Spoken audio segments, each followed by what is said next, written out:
बच्चों सुप्रभातम। आज हम रुचिरा भाग 2 अर्थात सप्तमी कक्षा के चतुर्थ अध्याय हास्य बाल कवि सम्मेलनम का अध्ययन करेंगे।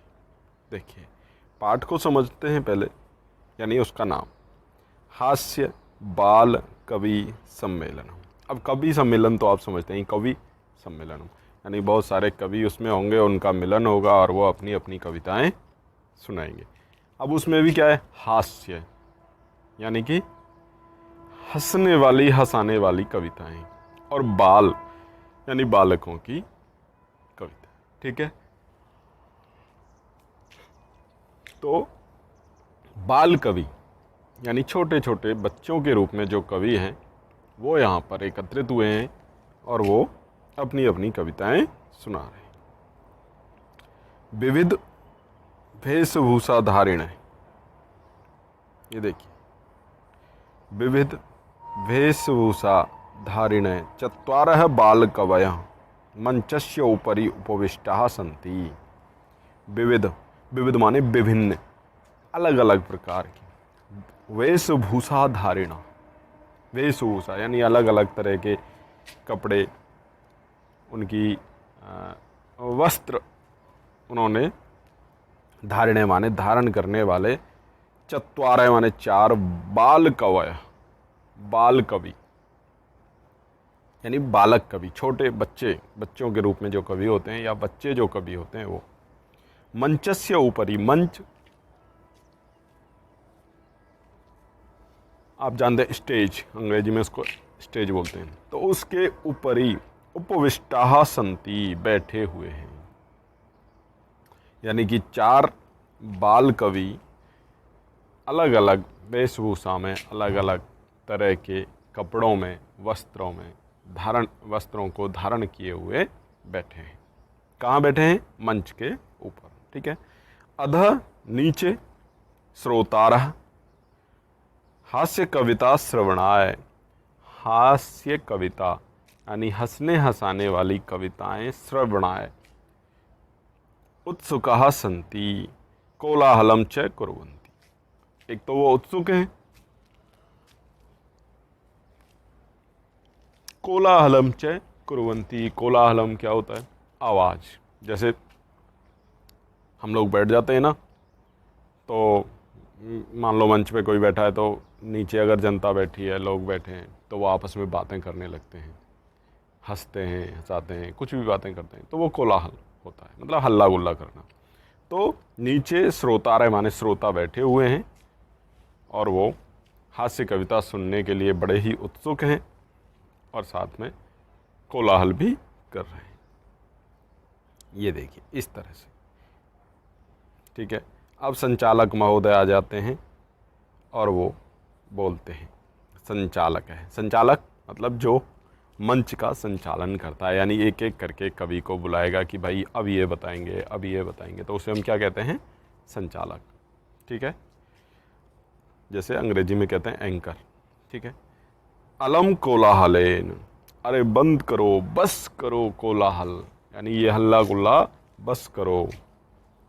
अद्य, आज, परम हर्षस्य अवसर है, परम बहुत ही ज़्यादा, हर्षस्य माने खुशी का अवसर है। यत कि अस्मिन कवि सम्मेलने, कि इस कवि सम्मेलन में काव्य हंतारा, देखिए क्या कहा है, काव्य हंतारा यानी काव्य को मारने वाले। हास्य कविता का मतलब यही है कि कुछ का कुछ बोलेंगे, बोलना तो सही चाहिए लेकिन कुछ का कुछ बोलेंगे, तभी लोगों को हंसी आएगी। तो काव्य हंतारा यानी काव्य को मारने वाले, कविता को मतलब वास्तविकता, कविता की वास्तविकता को ही परिवर्तित करने वाले। काल यापकाश्च, और काल यापक माने, काल माने समय को, यापक माने यापन करने वाले, मतलब समय को बिताने वाले, जिनके साथ ऐसे कहेंगे टाइम पास। ठीक है, भारतस्य हास्य कवि धुरंधरा, भारत के हास्य कवि धुरंधरा, मतलब धुरंधर हैं, एक से एक बढ़ कर के हैं। समागता आए हुए हैं, संति माने, यानी क्या कह रहा है संचालक कि भाई कोलाहल बंद करिए। और आज बड़े ही हर्ष का विषय है कि यहाँ पर कवि सम्मेलन में एक काव्य को मारने वाले और टाइम पास लोग, भारत के हास्य कवि धुरंधर, कवियों में भी धुरंधर, बड़े से बड़े,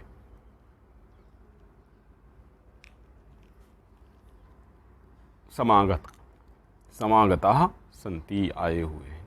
एही माने आओ, कर तल ध्वनि ना, कर माने हाथ और तल माने हथेली, तो कर तल ध्वनि ना यानी तालियों की आवाज़ से, ध्वनि ना आवाज़ से।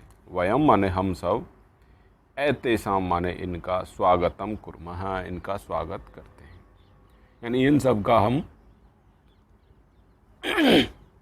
करत्वल ध्वनियों से स्वागत करते हैं। ठीक है, गजाधर है। अब पहला कवि आ जाता है और बोल रहा है सर्वेभ्यो अरसिकेभ्यो। देखिए सर्वेभ्यो, यहाँ बीच में अ है, ये देखिए एस टाइप जो बना हुआ है, इसको अ का पूर्व रूप बोलते हैं। तो सर्वेभ्यो अरसिकेभ्यो यानी आप लोग नीरस हो, अरसिक हो। यही एक हास्य बात है कि वो रस लेने ही तो आए हैं, रस का मतलब आनंद की अनुभूति करने आए हैं, लेकिन उनको कह रहे हैं तुम लोग आनंद लेने वाले नहीं हो, नीरस। ठीक है, नमो नमः, सभी नीरस लोगों को नमस्कार। ठीक है, प्रथमम तावत अहम आधुनिकम वैद्यम। प्रथमम तावत, मैं पहले, सबसे पहले, अहम माने में, आधुनिकम वैद्यम, आधुनिक वैद्य, वैद्य माने क्या होता है, डॉक्टर। उद्देश्य माने उद्देश्य करके, स्वकीयम माने खुद के, काव्यम माने काव्य को, श्रावयामी माने सुनाता हूँ।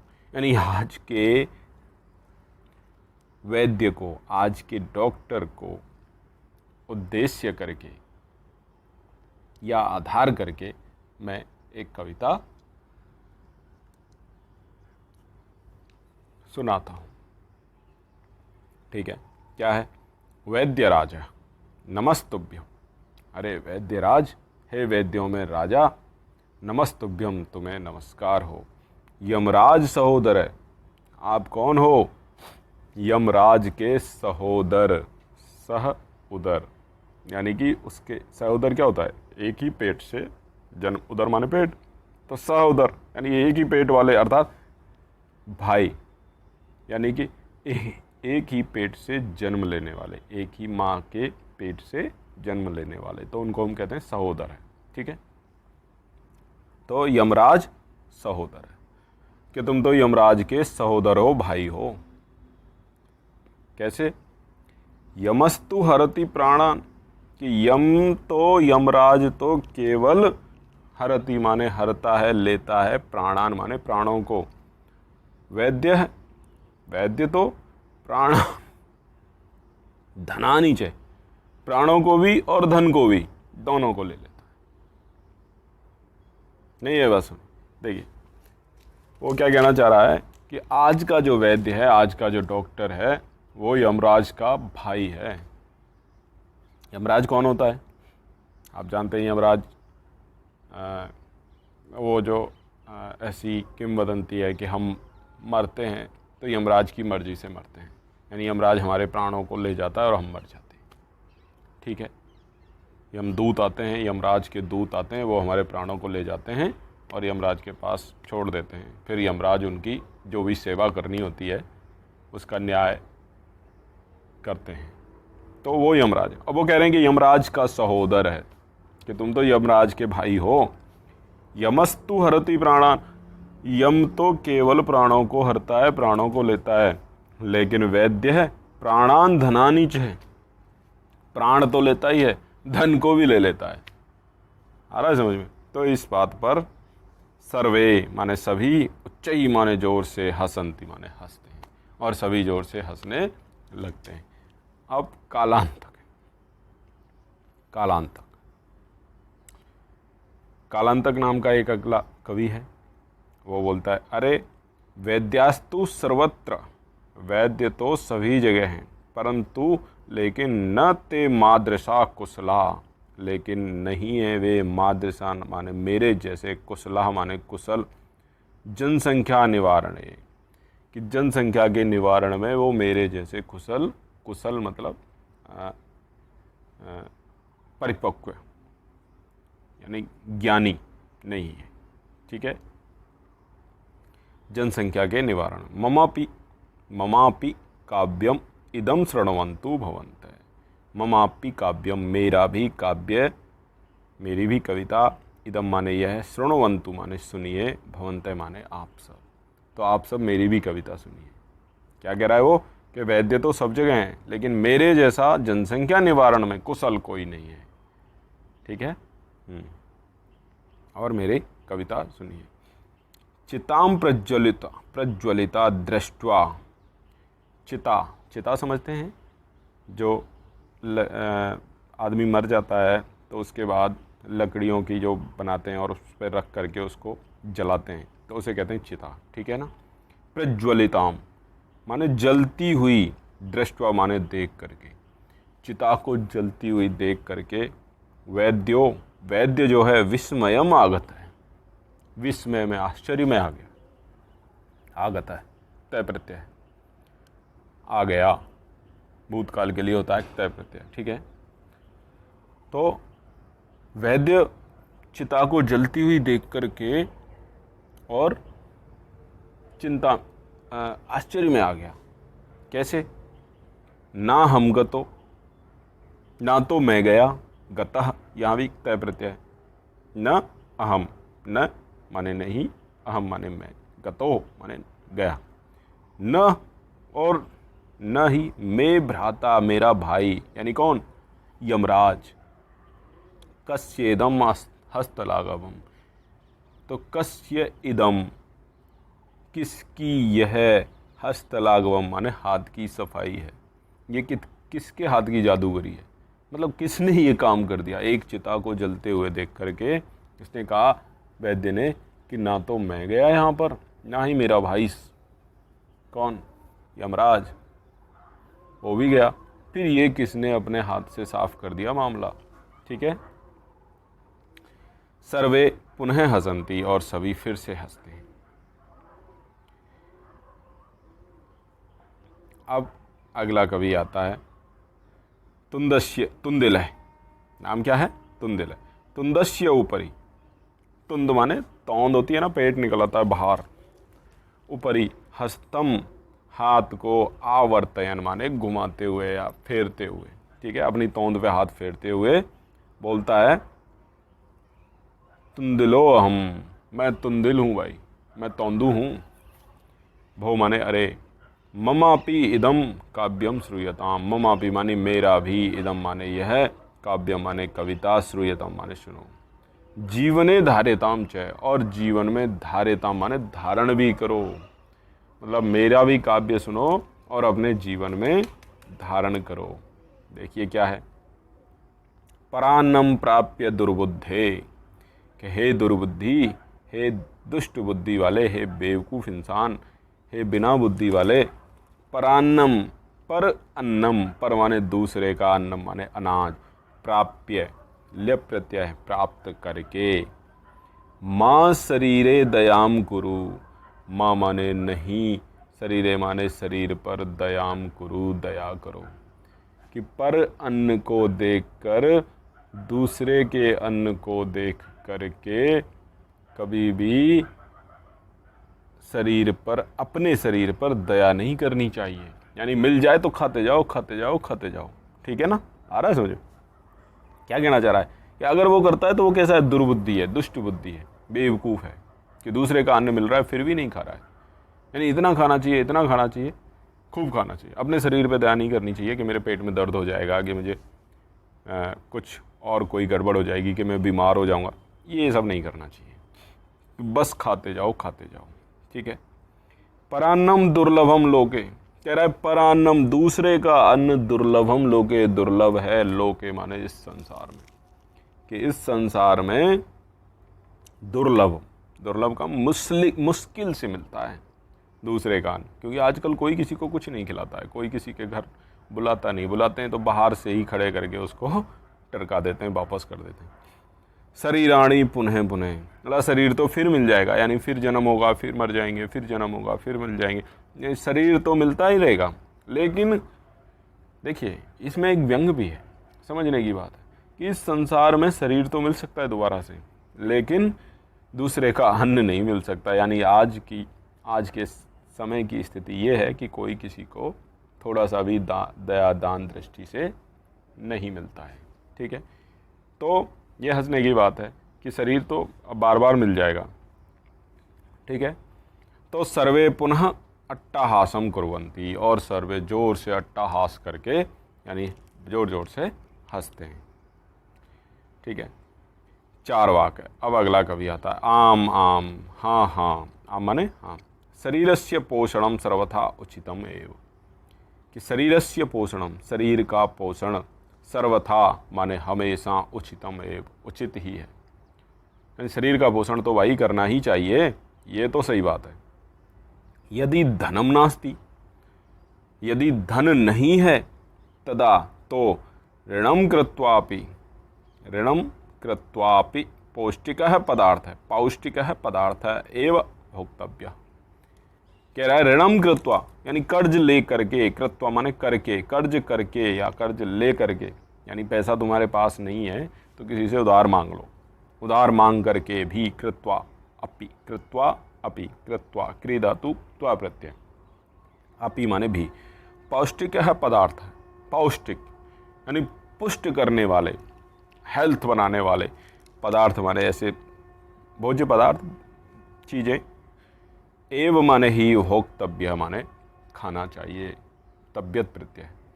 ठीक है, तो भोज धातु तबियत प्रत्यय।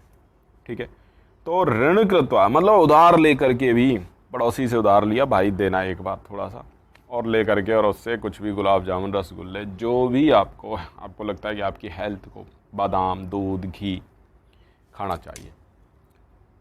तथा कथयति चारवाक कवि, और वैसा ही कहते हैं कौन, चारवाक कवि। चारवाक कवि क्या बोलते हैं, बोलते हैं यावत जीवेत, जब तक जियो, सुखम जीवेत, सुख से जियो, ऋणम कृत्वा, ऋण करके, घृतम पिबेत, घी खा पियो, पिबेत माने पीना चाहिए। कहने का मतलब कि जब तक जीना है तब तक सुख से जीना है, चाहे ऋण करके भी घी पीना है। कहने का जब जिस समय ये कविता लिखी गई थी, चारवाक कवि कभी हुए थे, चारवाक एक अलग से दर्शन है, वहीं से ये लाइन उठाई गई है। तो चारवाक ने जो कहा, वो जिस समय कहा उस समय घी ही सबसे बढ़िया चीज़ थी। आजकल तो लोग अलग अलग चीज़ें खाते पीते हैं, उनके लिए घी कोई मायने नहीं रखता, लेकिन कहना ये चाहता है कि ऋण करके भी हमें अपने हेल्थ बनानी चाहिए, खाना चाहिए, पीना चाहिए, सुख से रहना चाहिए। ठीक है, तो एक श्रोता बोल उठते हैं, भैया ऋण तो कर लेंगे, तरही ऋणस्य प्रत्यर्पणम कथम, तो फिर ऋण का अर्थात कर्ज का प्रत्यर्पणम वापस करना, कथम माने कैसे, तो ऋण को वापस कैसे करेंगे। तो फिर से चारवाक बोलते हैं, श्रूयताम सुनो, मम अवशिष्टम काव्यम, मेरा जो बचा हुआ काव्य है, यानी अभी आधी कविता तो बोली है, आधी तो बोलने दो भैया। तो घृतम पीत्वा श्रमम कृत्वा, कि घी तो पियो, तो घृतम पीत्वा पी करके, पा धातु त्वा प्रत्यय, श्रमम कृत्वा श्रम करके, परिश्रम करके, मेहनत मजदूरी करके, या जैसे भी काम करके, प्रत्यर्पेत जनः, पुनः उसको वापस करो लोगों के लिए, तो प्रत्यर्पित करना चाहिए। अब यहाँ पर ये थोड़ा सा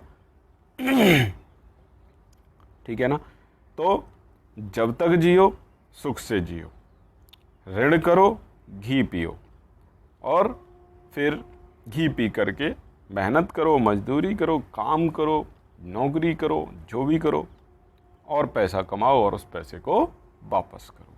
ठीक है, काव्य पाठ श्रवणेन उत्प्रेरित है, काव्य पाठ के श्रवण से यानी सुनने से, उत्प्रेरित माने प्रेरित होकर, ठीक है। एक बालकोपि, एक बालक भी उससे, एक उस काव्य पाठ जो चल रहा था उससे प्रेरित हो गया, उसके मन में भी एक कविता आ गई, प्रेरित हो गया। बालकोपि आसु कविताम रचयति। आसु कविता, आसु कविता का मतलब होता है तुरंत, जैसे आपको कह दिया जाए इस बात कविता मतलब कविता को रचता है, और हासपूर्वकम च श्रावयति, हंसते हुए उसको श्रावयति माने सुनाता है। तो देखिए उसकी बच्चे की कविता क्या है। श्रूयताम श्रूयताम, सुनो सुनो भो ममापि काव्यम, मेरा भी काव्य, मेरी भी कविता सुनिए। गजाधरम कविम, गजाधरम कविम, चैव तुंदिलम भोज्यलोलुपम, कि गजाधर कवि को, चैव और भी, और तुंदिलम माने तोंद वाले, तुंदिल कवि को, जो भोज्य लोलुपम, जो भोजन के लोलुप हैं, लोलुप माने लालची, लोभी हैं, इन्हें जिनको भोजन चाहिए। कालांतकम तथा, और कालांतक कवि को, वैद्यम चारवाकम च, और वैद्य को और चारवाक को, च नमामि अहम, नमाम्यहम, तो नमामि अहम, मैं नमस्कार करता हूँ, अहम माने मैं, नमामि माने नमस्कार करता हूँ, ठीक है। तो वो क्या कह रहा है कि इस गजाधर कवि को, और भोजन के लोलुप या लालची तुंदिल को, कालांतक को, वैद्य को, चारवाक को, सभी को मैं क्या करता हूँ, नमस्कार करता हूँ। काव्यम श्रावयित्वा, काव्य को श्रावित्वा माने सुना करके, त्वा प्रत्यय है, हा हा हा ऐसे, इति कृत्वा हसति, ऐसा करके हंसता है, मतलब जोर जोर से हंसता है, हा हा हा। अन्ये चापि हसन्ति, और अन्य लोग भी हसन्ति माने हंसते हैं। सर्वे गृहम गच्छन्ति, और सभी लोग घर को जाते हैं। तो इस तरह से ये पाठ आपका पूरा होता है। अब हम इसके आगे के सभी अभ्यास प्रश्न करेंगे। देखिए पहला प्रश्न है उच्चारणम कुरुत, यानी इन सभी का उच्चारण करना है। तो देखिए मैं स्पष्ट तरीके से उच्चारण करने की कोशिश करता हूँ, आप मेरे बाद अनुकरण करते हुए इसका उच्चारण करेंगे, ठीक है। उपरि, उपरि, अधः, अधः, उच्चैः, नीचैः, बहिः, अलम, कदापि, अन्तः, पुनः, कुत्र, कदा, एकदा, ठीक है। आगे का प्रश्न देखते हैं। मंजूषातः अव्यय पदानि चित्वा लिखत, अव्यय पदानि चित्वा माने चुन करके, तय प्रत्यय है। वृक्षस्य, वृक्षस्य खगाः वसन्ति, तो वृक्षस्य कहाँ खग बसते हैं, अंतः, बहि, अधः, ऊपरी, अलम, तो ऊपर बैठते हैं वृक्ष के, ठीक है। तो क्या आएगा, ऊपरी, पहले में क्या आएगा, ऊपरी, ठीक है। अब विवादेन, विवादेन यानी कि तृतीया विभक्ति है, तृतीया में हमेशा अलम के साथ तृतीया का योग होता है, तो 2 नंबर पे आएगा अलम, ठीक है। वर्षा काले गृहात माँ गच्छ, वर्षा काल में, वर्षा के समय पे, गृहात घर से, माँ गच्छ मत जाओ, कहाँ, बाहर, तो बही, क्या आएगा यहाँ पर, बही, यानी 3 नंबर में क्या आएगा, बही। मंचस्य,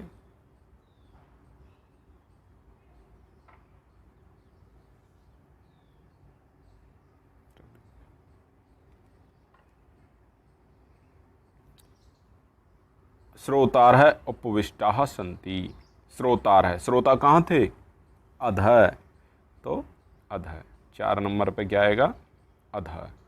और छात्राः विद्यालयस्य प्रविशन्ति, विद्यालय में अंदर प्रवेश करते हैं, तो अन्तः, यानी 5वें नंबर पे क्या आएगा, ठीक है, अन्तः।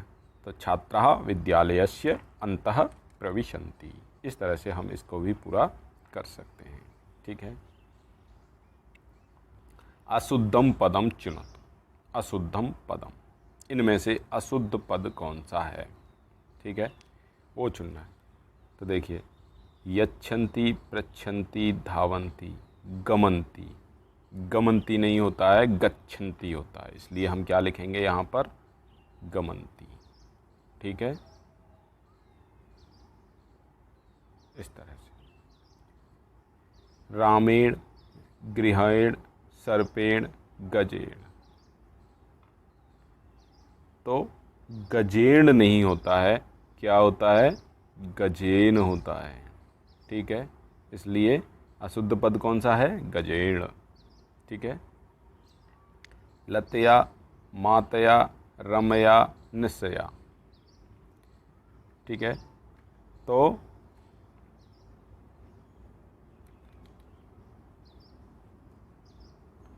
मातया नहीं होता है, क्या होता है, मात्रा, ठीक है, तो कौन सा गलत है, मातया। तो यहाँ पर क्या लिखना है हमें, मात्रा नहीं लिखना है, लिखना मातया है, यानी इसने कहा इसमें से अशुद्ध पद चुनना है, तो यहाँ पर हमको क्या लिखना है, गमंती लिखना है, यहाँ पर क्या लिखना है, गजेड़ लिखना है, और यहाँ पर मातया, ठीक है। लते, रमे, माते, प्रिय, ठीक है, तो लते होता है, रमे होता है, माते नहीं होता है, प्रिय होता है, ठीक है, तो यहाँ पर क्या आएगा, माते, ठीक है।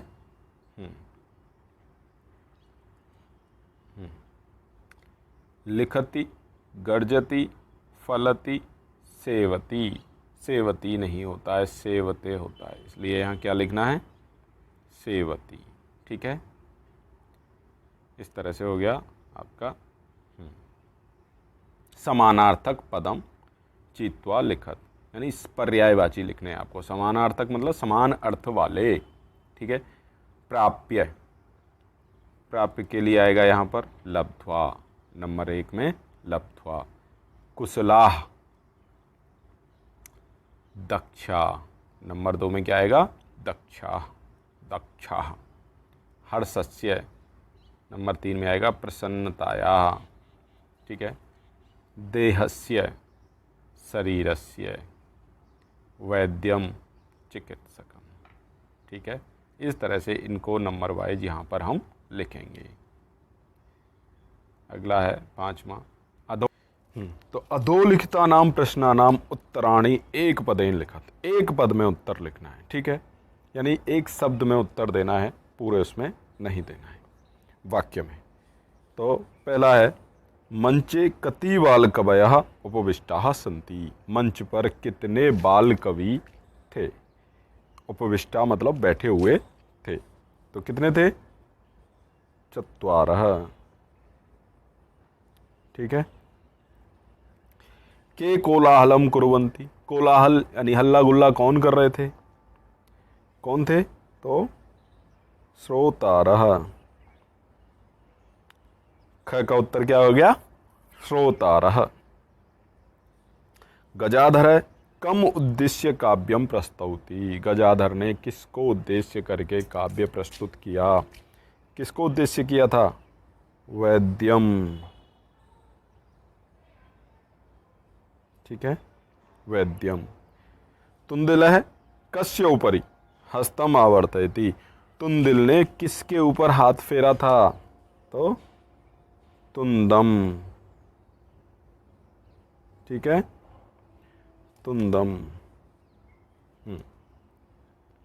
लोके पुनः पुनः कानि भवन्ति, पुनः पुनः कानि भवन्ति, तो शरीराणि,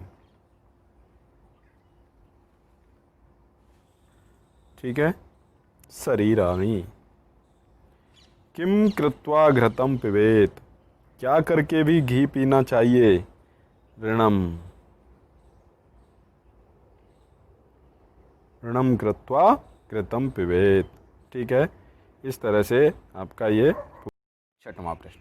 मंजूस आता है पदानि चित्वा, पदों को चित्वा माने चुन करके कथाया पूर्ति कुरत, कथा की पूर्ति करनी है, यानी ये मंजूसा है, इसमें से जो शब्द हैं उनको चुन करके इसमें जो खाली स्थान है उनमें हमको भरना है। ठीक है, देखिए, पुरा एकस्य नृपस्य प्रिय नंबर 1 वानरः आसीत्। एकदा नृपः सुप्तः आसीत्, सोया हुआ था। वानरः व्यजनेन तम अविजयत, यानी व्यजनेन, व्यजन से, पंखे से उसकी हवा कर रहा था। तदैव एका मक्षिका, 4 मक्षिका नृपस्य नासिकायाम उपाविशत, 5 यानी तभी एक मक्षिका माने मक्खी आकर के उसकी नासिका पर बैठ गई। किसकी पे? नृपस्य। यद्यपि वानरः वारं वारं, 6 पुनः पुनः व्यजनेन ताम निवारयति, इसमें पंखे से उसको बार बार हटा रहा था, निवारण कर रहा था। तथापि स पुनः पुनः नृपस्य नासिकायामेव, नाक पर ही उपावसती, इसमें बैठ रही है, बार बार उसी के नाक पे बैठ रही है। अंते सह मक्षिकाम हंतुम, और अंत में वह मक्षिका माने मक्खी को हंतुम माने मारने के लिए खड़गेन, 8वां, ठीक है, खड़गेन प्रहारम अकरोत, प्रहार किया। खड़ग माने तलवार से उसने प्रहार किया। मक्षिका तु उड्डीय दूरम गता, 9 दूर चली गई, उड़ करके दूर चली गई। किंतु खड़ग प्रहारेण नृपस्य नासिका छिन्ना, 10 अववत, अतएव उच्यते, इसलिए कहा है, मूर्ख जनई सह मित्रता नोचिता, इसलिए कहा है मित्र, मूर्ख जनों के साथ मित्रता उचित नहीं होती है। ठीक है, इस तरह से इन सभी खाली स्थानों को भर सकते हैं। ध्यान से देखना, एक एक को भरते जाना। ठीक है, चलिए अब आगे चलते हैं। अंतिम है आपका विलोम पदानी योजयत, विलोम पदानी योजयत। अधः, अधः माने विलोम पद, अधः माने नीचे, तो हमें क्या लिखेंगे? ऊपरी, तो विदो क्या हो गया? ऊपरी। अंतः, अंतः माने अंदर, तो क्या होगा? बहिः। दुर्बुद्धे, सुबुद्धे, उच्चई, नीचई, दुर्लभम, सुलभम। ठीक है, ये आपका अंतिम प्रश्न हो गया। और इसके बाद ध्यातव्यम, यहाँ पर भी हमें ध्यान देना चाहिए। अस्मिन् पाठे, देखिए इस पाठ में अधः, अंतः, बहिः, नीचई, पुनः इत्यादीनि अव्ययपदानि सन्ति। इसमें अब ये सारे जो हैं अधः से लेकर पुनः तक, ये सभी अव्यय पद का प्रयोग हुआ है। ठीक है, तो ऐसाम त्रिषु लिंगेषु त्रिषु वचनेषु सर्वासु विभक्तिषु च एकमेव रूपम भवति विकारो न जायते। अर्थात इन सब में, यानी जो भी अव्यय होते हैं, अव्यय, देखिए संस्कृत में क्या है, हर शब्द के, हर धातु के रूप बनते हैं। ठीक है, तो लिंग वचन विभक्ति के अनुसार सब कुछ परिवर्तित होता रहता है। यानी जैसे राम है, तो प्रथमा एक वचन में राम होगा, द्वितीया में रामौ, द्विवचन में रामौ हो जाएगा। ठीक है, बहुवचन में रामा हो जाएगा। ठीक है, तो एक ही विभक्ति में तीनों वचनों में अलग अलग हो गया। ठीक है, ऐसे ही लिंग चेंज होगा तो भी ये चेंज हो जाएगा, परिवर्तन हो जाएगा। लेकिन अव्यय ऐसा होता है कि उसमें कोई परिवर्तन नहीं होता है। यानी जैसे अधः है, तो ये अधः ही रहेगा, यहाँ भी अधः रहेगा। ठीक है, यहाँ भी अधः रहेगा, यानी अधौ नहीं होगा, और यहाँ भी अधः ही रहेगा, अधा नहीं होगा। यानी ना एक वचन में, ना द्विवचन में, ना बहुवचन में, न किसी विभक्ति में कहीं भी परिवर्तित नहीं होगा। यानी इसमें से कुछ भी व्यय नहीं होता है। अव्यय, व्यय करना, यानी हमारे पास 100 रुपये हैं तो उसमें से व्यय करेंगे, मान लो 10 रुपये व्यय कर दिए तो कितने रह जाएंगे? 90 रह जाएंगे। लेकिन इसमें ऐसा ही होता है, इसमें से व्यय नहीं होता है, यानी कि उसमें कोई भी विकार नहीं आता है, कोई भी चेंज नहीं होता है, वो हमेशा वैसा ही रहता है, जैसा है वैसा ही रहेगा। ठीक है, तो यही उक्तम च, यही कहा भी है। क्या कहा है? सदृशम त्रिषु लिंगेषु, सदृशम मतलब जैसा दिखता है, जैसा है वैसा ही, समान ही। त्रिषु लिंगेषु, तीनों लिंगों में, 3 लिंग होते हैं, ठीक है, स्त्रीलिंग, पुल्लिंग, नपुंसकलिंग। सर्वासु च विभक्तिषु, और सभी विभक्तियों में। देखिए 7 विभक्ति होती हैं, प्रथमा, द्वितीय, तृतीया, चतुर्थी, पंचमी, षष्ठी, सप्तमी, तो 7 विभक्तियों में। वचनेषु च सर्वेषु, और सभी वचनों में, यानी एक वचन, द्विवचन, बहुवचन, सभी वचनों में। यह न व्येति, जिसका व्यय नहीं होता है, जिसमें कोई विकार नहीं आता है, तद अव्ययम, वह अव्यय होता है। इस तरह से हम देख सकते हैं कि यहाँ पर अधः, अंतः, बहि, नीचे, पुनः, ये सभी अव्यय का प्रयोग इस पाठ में किया गया है। अब ये पाठ आपका पूर्ण हो जाता है। धन्यवाद।